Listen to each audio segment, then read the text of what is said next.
দৌলতদিয়া পতিতালয় বাংলাদেশের সবচেয়ে বড় পতিতালয়। দৌলতদিয়া পতিতালয়টি বাংলাদেশের রাজবাড়ী জেলার অন্তর্গত গোয়ালন্দ জেলায় অবস্থিত। গোয়ালন্দ উপজেলার একটি ইউনিয়ন হল দৌলতদিয়া।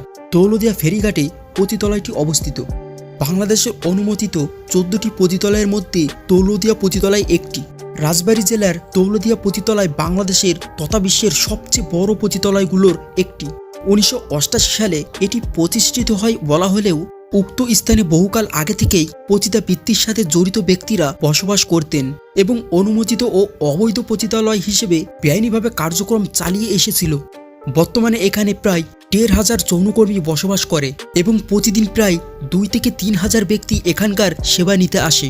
দৌলতদিয়া পতিতাদের মহিলা সমিতি নামে একটি রেজিস্টার্ড সংগঠন রয়েছে। এই সংগঠনের রিপোর্ট অনুযায়ী বর্তমানে এই পতিতালয়ের সংখ্যা প্রায় 4,000। এখানে প্রায় 300 থেকে 350 সর্দারানি রয়েছে।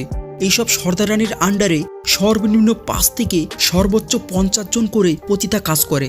এইসব সর্দারানি বা বাড়িওয়ালাদের সর্বনিম্ন আয় 20 থেকে 25,000 টাকা। এছাড়াও অবস্থাশালী বাড়িওয়ালাদের আয় দিনে 2 থেকে 3 লক্ষ টাকাও হয়ে থাকে। দৌলতদিয়া পতিতালয়টি অনুমোদিত হলেও বিভিন্ন সময়ে এখানে আইন বহির্ভূত কার্যক্রম হয়ে থাকে, যেমন বেআইনিভাবে জোরপূর্বক কোনো মহিলাকে উক্ত বিষয় বাধ্য করা বা নারী পাচারের মতো অভিযোগ রয়েছে। পতিতালয়ের ভেতর নানা ধরনের মাদকদ্রব্য বিক্রয় ছাড়াও ঝুঁকিপূর্ণ ওষুধ সেবন, অপ্রাপ্ত বয়স্ক যৌনকর্মী নিয়োগ, তাদের শারীরিক নির্যাতন সহ অনেক অস্বাভাবিক ও বেআইনি কার্যক্রম সংগঠিত হওয়ার অভিযোগ রয়েছে। বিভিন্ন এনজিও ও সামাজিক সংগঠন বিভিন্ন সময় মন্তব্য করেছেন যে যৌনকর্মীরা এখানে অস্বস্তিকর পরিবেশে বসবাস করে এবং অনেক সময় বিভিন্নভাবে তারা নির্যাতনের শিকার হয়ে থাকে।